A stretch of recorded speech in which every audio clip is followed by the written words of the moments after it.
Good morning. Good morning. Welcome to the Smart Life Club. This is the Coffee Break Show, and I'm Vickie Helm. I'm so glad you've joined us today. It's Friday. That's right. It's a day where we get to celebrate what we've done all week. We've had great conversations.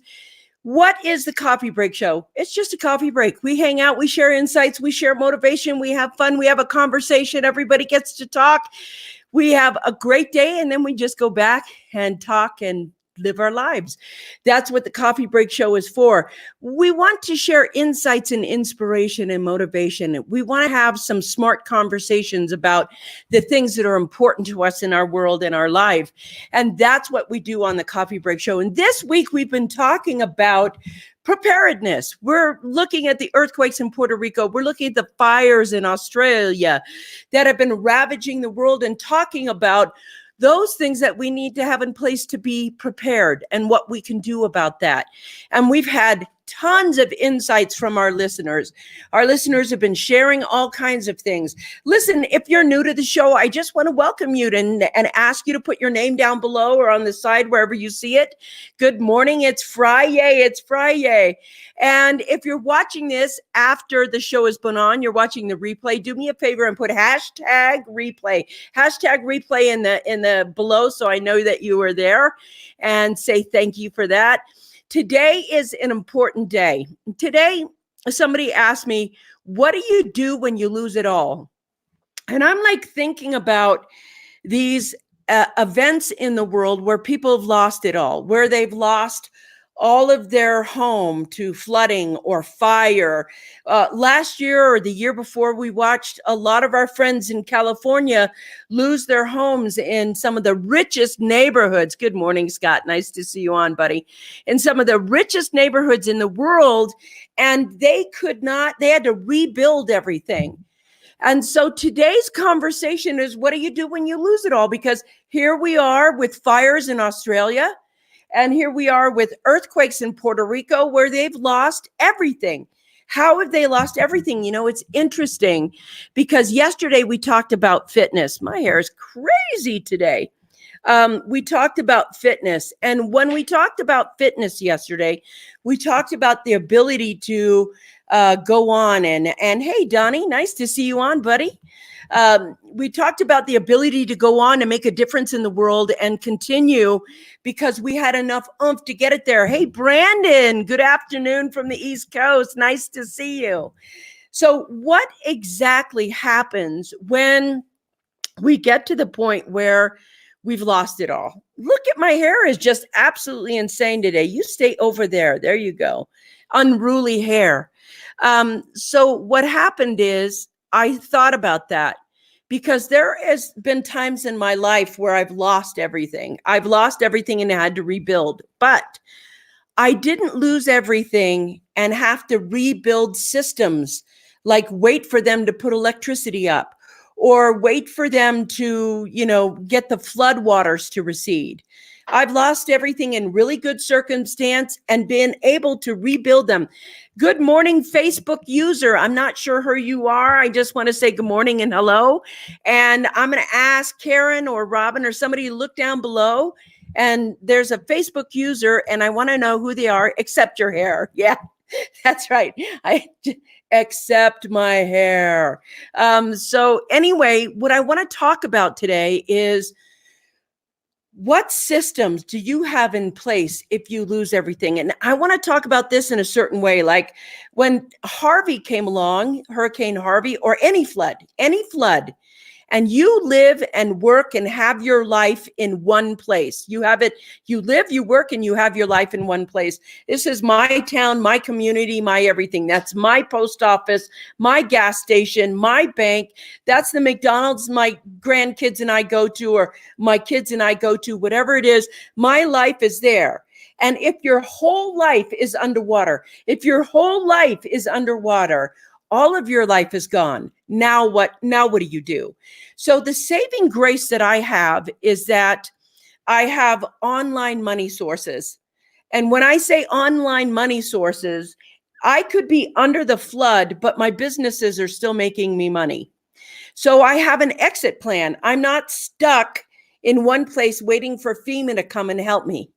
And what you want to do is have those systems in place before the disaster. It's like learning how to take care of yourself. It's not perfect. There can always be a hole in everybody's plan.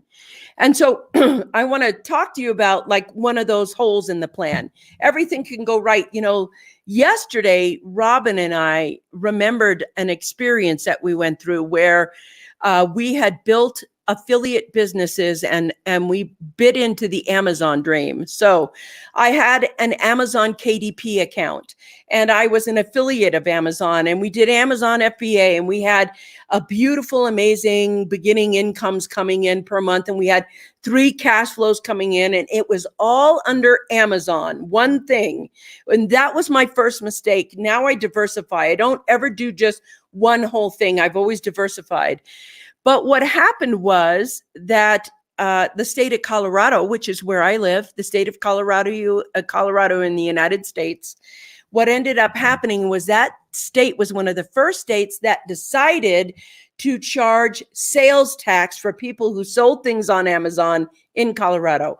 And back then it was completely unheard of. So Amazon said, there's no way we're collecting tax for you. So they said, I'm sorry, Colorado affiliates, all of you are being shut off today because we are not going to pay taxes or pick up taxes for the state of Colorado. So I had this whole income stream set up, bringing me money in, and the next day it was gone. I mean, it was just like that, boom. So there's ways that you want to make sure that you are preparing yourself for not everything works perfectly. So I have now, after that experience, I have diversified my online holdings so that not one company has all of my attention, that I'm diversified and have sources coming in from everywhere else. Because a few years later, Amazon went back to allowing people in Colorado to have an Amazon affiliate account so they could go ahead and sell Amazon products or be part of the Amazon family. But in that moment, that income choke was right there on that online business. So how you're building it online to prepare for the future, you don't know. Maybe something happens, or maybe you're one of those lucky people who are like, we raised our family in this house. We've been in this neighborhood for 25 or 30 years. And now we're going to sell our house and go move to that retirement house area. But here's the thing. No matter what happens to you, no matter what you do, what is going to be the most important is that you have something in place that provides you with another source of income other than your job. And I don't mean like, here's my MLM. That's just one source of income. That can be a side project. I mean, online business, more than 1, 2, or 3, so that you have other options other than one option. The thing that we do in the United States is we only give ourselves one option. And that's like, this is my degree. I'm going to be this, and this is what I'm going to be forever. For the next 30 years, I'm going to be a hair salon. I'm going to be a engineer. And we don't expand beyond that and say, well, I'm an engineer, I'm a consultant, I'm a author. We don't start building wealth streams, wealth plans into our life as a natural thing. I'm going to go over here because you guys are talking. And hi, Becky. Hello, my love.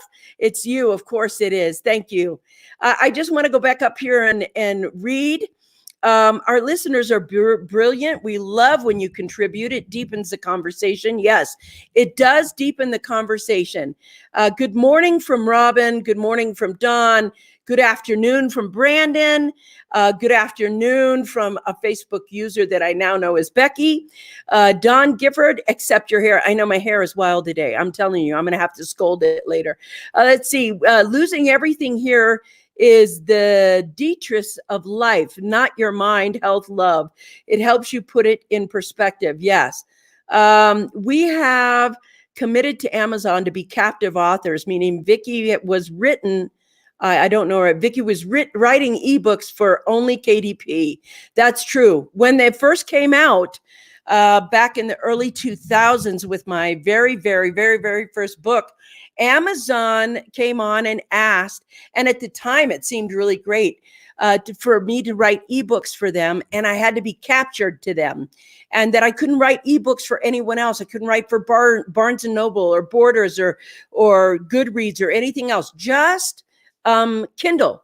And the thing was, at the time, it sounded good because there were no other ebook users. There were no other ebook things.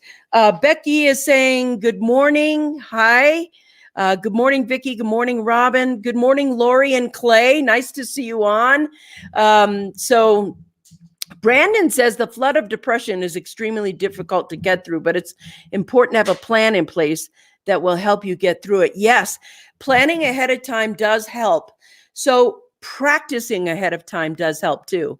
So when we're looking at our life, one of the number one things that people are, they're uneducated about now is how to create income sources, how to create income. Now, I love evergreen income. I'm the kind of person, I like to work once and then cash flow from that thing. So I write books, and I have about 40 books out now. 8 are at a publisher that are unpublished. I have about 35 working for me in different genres. And all of those books have links in them that go to a product or a service or a site. Everything leads to something, which leads to something, so that there is income sources. But I want to let you know, if you don't have an online business, if you're not serious about having an online business, because you really have to learn how to have an online business. It's been about, I don't know, 18 years now, maybe 15, 18. And I feel really good about putting up a business. At first, when I put up a business, the very first business I put up was an eBay business. And it was so hard. I didn't know what I was doing. And now I pretty much can, do it quickly. You have to embrace that learning curve about what you're doing. But now, when I was growing up, it took 20 to 30 years to become a millionaire. Now you can do it in 18 to 24 months. And some people are making 100 million in 3 to 5 years because they know what they're doing. They know what their product is. They know what they're putting out. The time slogan, and maybe you don't want to be a millionaire. That's cool. That's cool. But let's say you want to make 100,000 a year. Let's just say you want to make 100,000 a year. Well, you can do that now too. It doesn't matter what it is. It matters that you have a redundant system. You see, we often walk around thinking nothing's going to happen to us. I'm healthy, so I'm going to stay healthy. I got my home, I got this, I got that. Nothing's going to take it away. But if you've been through a fire, or you've been through a hurricane, or you've been through an earthquake, or you've been through a flood, you know that you are living on grace. That grace. And if you survive an event like that, you're still living on grace. And what happens when you live on grace and you add grace and skill sets? Grace still follows you through to the next step. And that next step may be, here's a new life, here's a new build, here's a new everything. You have to start from the ground floor up and go, oh my gosh, I lost everything I have. Hopefully you've saved some in some account. But if you have income coming in and it's from a government, or you have income coming in and it's from a job in your local area, and or a business that you own in a local area, you need a plan B. What would you have? And that's why we have insurance, isn't it? We have life insurance in case something happens to the breadwinner. And we have life insurance. What happens when you lose it all? What happens? Well, first you get depressed. Then you have a little bit of sadness. And then you think, I got to get it together. I got to sit down and make it happen. Well, do you have the know-how to make it happen? It's kind of like before we had the internet, we had auto mechanic skills. And you would fix your own motor, or before the auto mechanic, you had some way of going in your neighborhood and fixing things.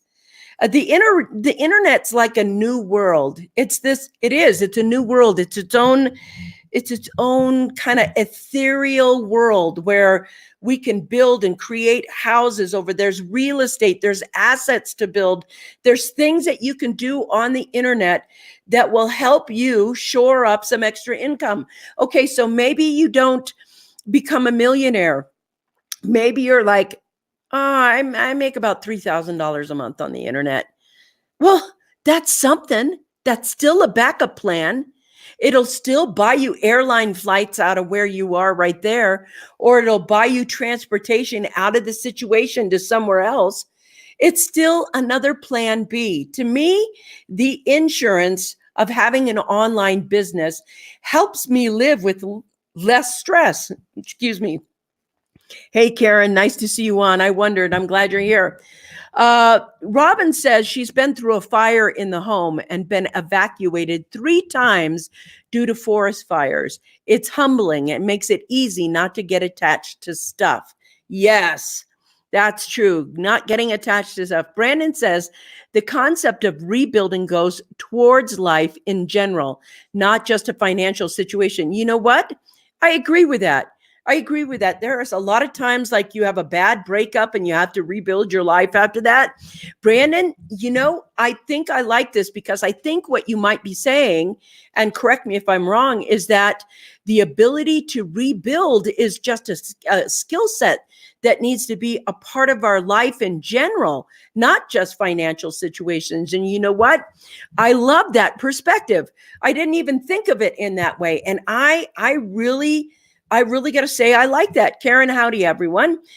This has got to be Becky, I'm hoping. I've gone through 2 floods and know what it's like to lose much of your material things, but I still look on the positive side. Wow, who is that has done that? Steve, you have a great attitude. I agree, he does. Hi, Vickie Helm. I see the hi, Vickie Helm. Karen, would you tell me who's down there saying hi, Vickie Helm? And let me know a name because I'm on StreamYard right now. And unless you give permission for StreamYard to see your name, I don't get to see it. So I have more than one Facebook user on right now. And so what happens? I want to go back to what Brandon was talking about, because you know what, Brandon, that is fundamentally the power of being resilient in nature, is the concept of rebuilding goes towards life in general. And so the ability to rebuild, yes. And there, to me, is also an emotional component of rebuilding where it has a form of emotional intelligence with it. It's where you don't camp out in the calamity and, oh my God, see what happened to me. It's really horrible. You actually take a moment and you're like, okay, this happened. It really sucks. Now what? What can we do to rebuild this situation? And I love that. Steve, you have a great attitude. Hi, Vickie Helm. Who is on there as well as a Facebook user that's saying, hi, Vickie Helm, who's the name of that person, please? A lot of people tell me they wouldn't be able to handle a bad situation, but they don't realize how strong they are until it happens to them. Yes, that's true. Knock on wood, everyone, because I really believe having to rebuild is a skill set of mostly letting go of our attachments to what is lost and having to rebuild. Robin says, or Karen says, Robin, we all really to adopt the attitude for not getting, so many of you, for not getting attached to stuff. Yes, the important thing are family, friends, health, and joy. Yes, so true, Karen. Steve Davies, thank you. Nice to meet you. That's me. Thank you. It's that above right here, Steve, there is something that says StreamYard/Facebook. If you go there, it'll give me permission to see your name when you're going. Don says, be open to possibilities that surround you. If you've done it once, you can do it again. That's right. Put your feet on the ground, put one foot in front of the other, and just do it. Learn from your mistakes and understand it does get better. Where your focus and attention go, there you are. Know in those moments you are present and in the now. That is profound. I want to read that again because I just think that's so important. One of the things is when you let go of your attachments and you realize, even though it looks so destructive, that the universe is actually taking you in a different way, in a different venue, then you can realize the possibilities. Be open to the possibilities that surround you. If you're too much in your loss, or look at what happened to me, wherever you focus, whatever you focus on grows. If it's loss, if it's new, if it's here, you get the power to choose that. That's very true. Be open to the possibilities that surround you. If you've done it once, you can do it again. That's the truth. Put your feet on the ground, put one foot in front of the other, and just do it. You and Nike, baby. Learn from your mistakes and understand it does get better. Where your focus and attention go, there you are. Know in those moments you are present and in the now. Love that. Thank you. We have Lisa Marie House. Hey, Lisa Marie House, thank you for being here. We have Becky Young and Monica Price are here. Thank you all for being here. You're my favorite Facebook users right now. StreamYard, Facebook.com.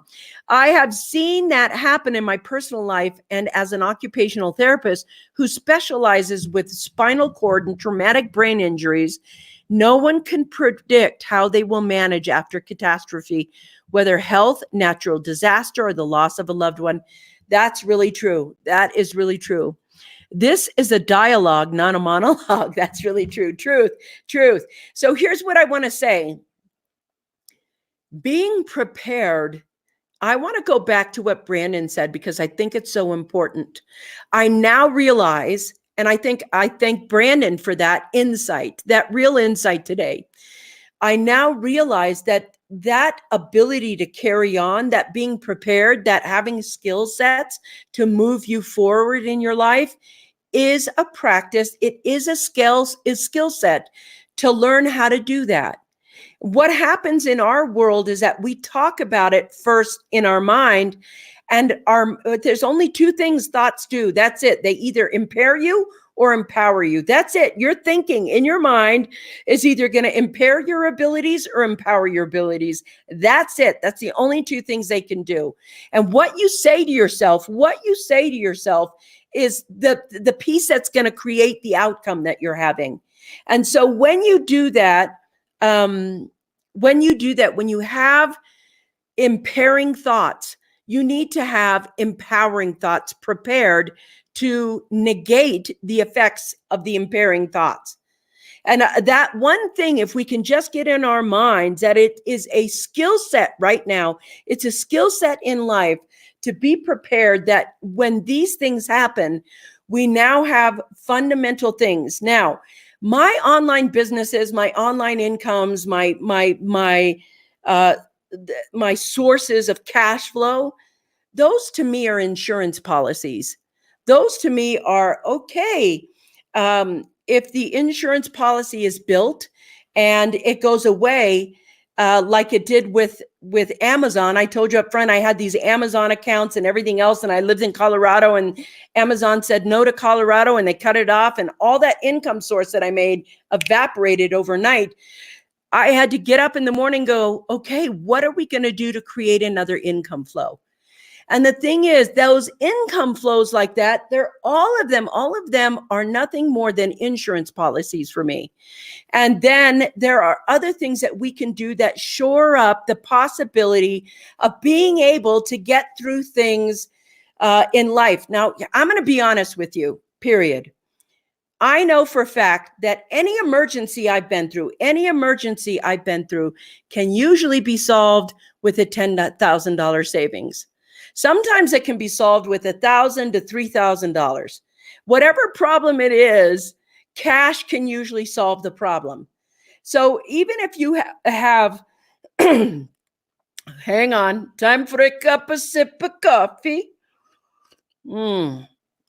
I know there's some tea drinkers out there. I know there's some hot chocolate drinkers out there, and I love you all. So I know for myself, when I have those things in place, I have known that most of the problems have been able to be solved with just a little bit of extra money. And that includes medical things. That includes emergencies. Having backup cash flow is everything. It is a part of a preparedness plan. But I think being emotionally prepared is also part of it. And I think being skill set prepared is definitely part of being prepared. And all week long, we've been talking about this because, fires have been going and burning buildings have been happening. And we are so fortunate right now that it's not happening to us.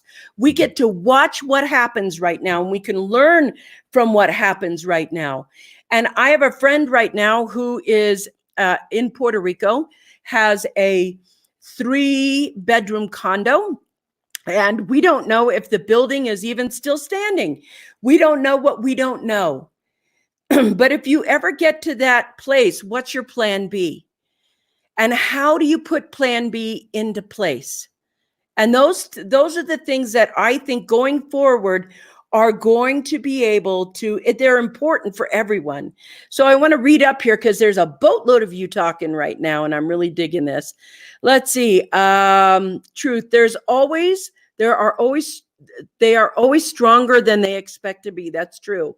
Yes, please post for everyone.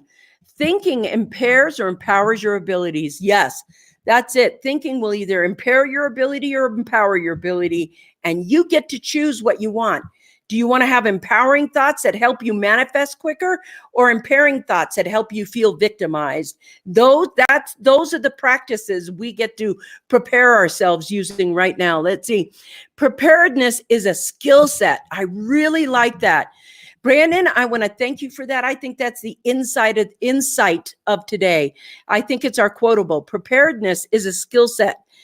Develop that skill set. Now, I'm not talking about being a prepper. I'm talking about being prepared in a way where you look at your life and your skill set, your tools around you can help you rebuild your life, rebuild your emotional self, rebuild your economy, whatever you need it to do, it'll help you do. And that means you got to love learning like I do. I love to learn. Karen, yes, it is. You must hone your preparedness skill set. Yes, you must do that. So, I agree with that. You have to hone the skill set of being that way. Intelligence plus cash equal problem solving. I'm sorry, Karen. Karen, I want to redo that. Brandon, that's today's quotable. Intelligence plus cash equals problem solving. I love that. It's preparedness, problem solving, and peace. Intelligence and cash equal preparedness, problem solving, and peace. Karen, Robin, yes, emotional preparedness is very important. That's a great equation and a keeper. I agree. Brandon, plan A plus plan B equal plan C. Yes, good morning. Believe. Kelly, first off, Kelly, I just want to hug you. How are you? I'm so glad to see you. Hope you're having fun in the sun, because I know you are. Let's see. Prayers for Puerto Rico, those who live there, family and friends, their property there. Yes, I have a lot of family right now that is, their buildings are gone, their homes are gone, everything is gone. And we're having to go out and help them and see how things are there. These kinds of things are going to continue. They're going to continue. You're going to be seeing them all over the internet, just like we've been seeing them for years. We saw the tsunami in 2010. We've seen the fires in California. I mean, to me, California is like one big matchstick. You have to be very careful. It's been cleaned from one end to the other, the forests. So you don't know where the flooding is going to happen, but the floods are everywhere. We've seen them in India. We've seen them in China. We've seen them in Iowa. We've seen them everywhere. These things are just the natural part of being human and living on the earth. So we have to be resilient in how we are. We have to be malleable in how we are. We have to be less attachments to thing and stuff. And there's a lot of that kind of almost nomadic mentality that a lot of people are having about that. Pray for Puerto Rico, for those who live there, family and friends there, property there. Yes. Plan A plus plan B equal readiness. Yes. Plan A and plan B equal readiness. Thank you. Praying for Puerto Rico for sure, Karen. Also pray for Australia and the effects of the wildfires. You see, we see all of these things right now, and prayer is good. How are you? What is it? The 7 Ps, Karen, type them out for me. Is it proper planning prevents piss poor performance or something like that. It's just proper planning. And the thing that happens when we become prepared is that it's easier to become proactive when you're prepared, period. So I remember back when I was a cop and I was in the police academy, that was the one thing that we drilled on all the time, was how to be prepared. You want it to be kind of a natural thought to be able to protect yourself.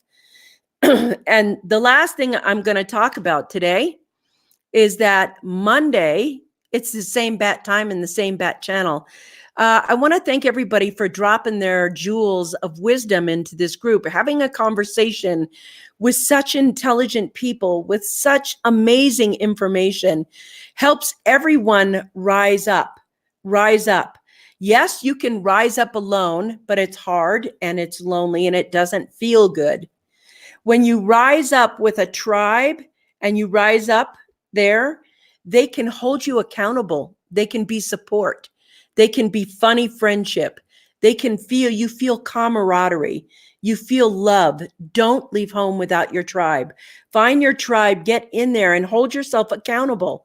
Thank you, Karen, for the 7 P's. Proper planning prevents piss poor performance.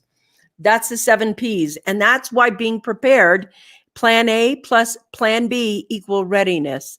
I'll see you guys on Monday. Have a great weekend. Mwah! Peace out. I love you all. See you.